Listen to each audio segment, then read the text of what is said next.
வணக்கம். மகர ராசி நேயர்களுக்கு 2025ஆம் ஆண்டு சனிப்பெயர்ச்சி உங்களுக்கு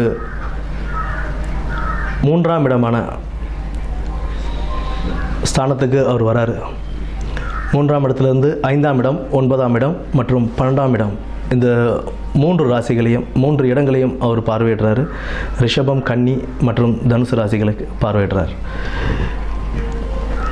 3ஆம் இடத்திலிருந்து அவர் 5ஆம் இடமான ரிஷபத்தையும் 9ஆம் இடமான கன்னியையும் 12ஆம் இடமான தனுசையும் பார்க்கிறாரு. ஒரு நல்ல ஒரு காலமாகவே உங்களுக்கு அமையும். எந்த ஒரு தொழில் தொடங்கினாலும் அதிக முதலீடுகள் இல்லாமல் கொஞ்சம் நல்லபடியாகவே நீங்கள் ஸ்டார்ட் பண்ணி, இப்போ ஏதாவது தொழில் பண்ணிக்கிட்டு இருக்கீங்கன்னா அந்த தொழிலை விருத்தி பண்ணி நீங்கள் செஞ்சுக்கலாம். புதியதாக தொழில் தொடங்கும்போது கொஞ்சம் வெயிட் பண்ணி அது சரியாக இருக்கா இல்லையா, அதுக்குண்டான பேப்பர்லாம் கரெக்டாக இருக்கான்னு பார்த்து சைன் பண்ணி அதுக்கப்புறம் இறங்குறதுன்றது ஒரு சிறப்பு தரும்.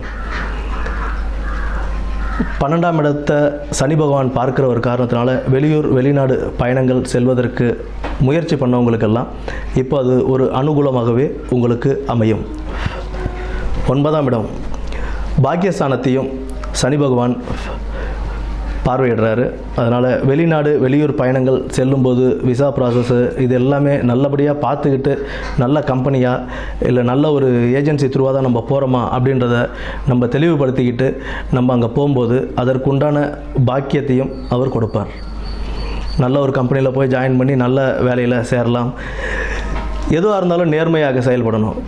காசு கட்டி நம்ம வெளியூர் போகணும் வெளிநாடு போகணும் அப்படின்னு பிளான் பண்ணோம் அப்படின்னா சனி பகவானை பொறுத்த வரைக்கும் நேர்மைக்கு புறம்பாக நம்ம எப்போ போனாலுமே நமக்கு அதில் ஒரு வெற்றியை கொடுக்க மாட்டார், அதில் உள்ள கஷ்டங்களை தான் கொடுப்பார். அதனால் நேர்மையான முறையில் தொழிலை தொடங்கி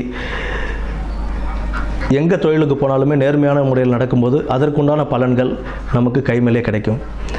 அண்டு 6ஆம் இடத்தில் குரு பயிற்சி 6ஆம் இடத்துக்கு வரும்போது உங்களுக்கு லோன் எதாவது அப்ளை பண்ணுறீங்க போகிறீங்க வரீங்க அப்படின்னா அதெல்லாம் கிடைக்கிறதுக்கான வாய்ப்புகள் இருக்குது. அதனால் பிற்பாதியில் உங்களுக்கு சனிப்பெயர்ச்சி ஆரம்பித்து பிற்பாதியில் அதாவது ஜூன் மாதத்துக்கு அப்புறம் நீங்கள் மே மாதத்துக்கு அப்புறம் ஜூன் மாதத்துலாம் நீங்கள் லோனுக்கு எதாவது அப்ளை பண்ணி வீடு கட்டுறது இல்லை வேறு ஏதாவது செய்கிறது, வீடு கட்டுறது இல்லை வியாபாரத்தை விருத்தி செய்கிறது, இதுக்கெல்லாம் நீங்கள் லோன் அப்ளை பண்ணி செய்யலாம். கூட்டு தொழிலில் கவனம் தேவை.